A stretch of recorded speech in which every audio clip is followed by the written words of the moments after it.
राधे राधे। कैसे पितरों की पुत्री ने एक नए युग का निर्माण किया, कैसे संपूर्ण जगत की वंदनीय और उत्तम समृद्धि से सुशोभित बनी, जिसके बारे में कुछ ही लोगों को पता है। आज हम इस वीडियो में आपको बताएंगे एक ऐसी कथा जो भगवान नारद जी ने अपने पितामह से पूछी थी, जिसका हमारे पुराणों में वर्णन मिलता है, जिनसे हमें जीवन में बहुत सी चीज़ें सीखने को मिलती हैं, जैसे कि शांति, पवित्रता, समर्पण, निष्ठा, बलिदान, प्रेम और भक्ति। चलिए आपका ज़्यादा समय ना लेते हुए इस वीडियो को शुरू करते हैं।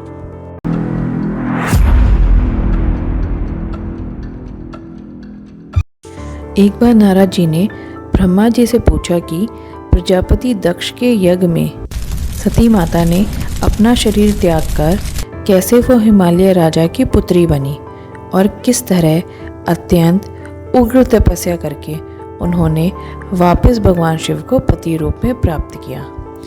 इस पर ब्रह्मा जी ने उनको बताते हैं कि प्रजापति दक्ष की एक सुविधा नाम की कन्या थी, जिसका विवाह उन्होंने पितरों के साथ करवाया, जिससे उनको 3 पुत्रियां हुई, जो सौभाग्य, शालिनी और धर्म की मूर्ति बनी।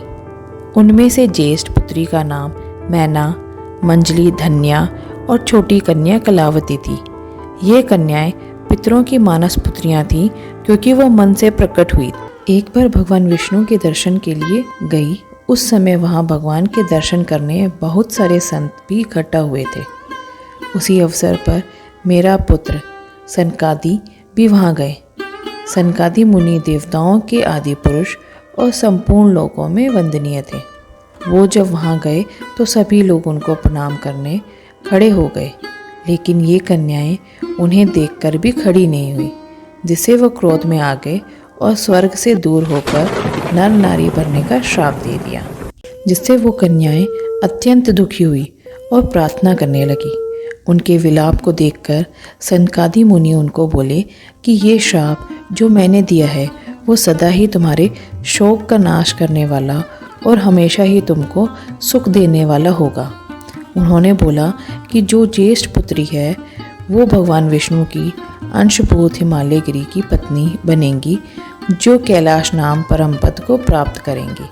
दूसरी कन्या जनक कुल में उत्पन्न महायोगी राजा जनक की पत्नी होंगी, जो वैकुंठ को प्राप्त करेंगी। इसी प्रकार छोटी पुत्री द्वापर के अंतिम भाग में वृषभानु की पत्नी बनेंगी और गोलोक में वास करेंगी।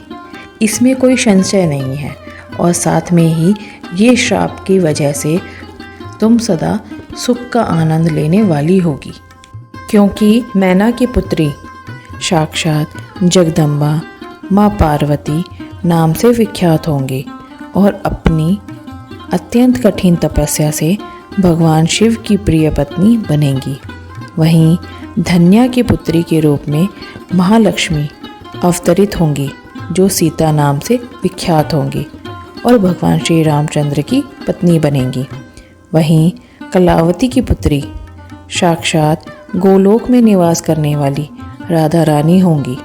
वो भगवान श्री कृष्ण की प्रियतम बनेगी। ऐसा आशीर्वाद देकर वो अंतर्ध्यान हो गए। यह कथा न केवल उनके श्राप से जुड़ी है, बल्कि एक नए युग का निर्माण करती है, जिनको हम हमेशा से आदर्श मान के पूछते हैं। यह कथा शिव पुराण के रुद्र संहिता और अन्य अध्यायों में विस्तार से वर्णित है। क्या आप पहले इस रहस्य के बारे में जानते थे? कमेंट करके ज़रूर बताना। साथ में ये भी बताना कि मेरी प्रस्तुति कैसी लगी। अगर अच्छी लगी हो तो लाइक ज़रूर करना। आपका एक लाइक और कमेंट मेरे लिए बहुत ही अतुलनीय है। अपनी फ्रेंड्स और फैमिली के साथ शेयर ज़रूर करें, ताकि वो भी हमारे ग्रंथों में छिपे हुए रहस्य को जान पाएँ।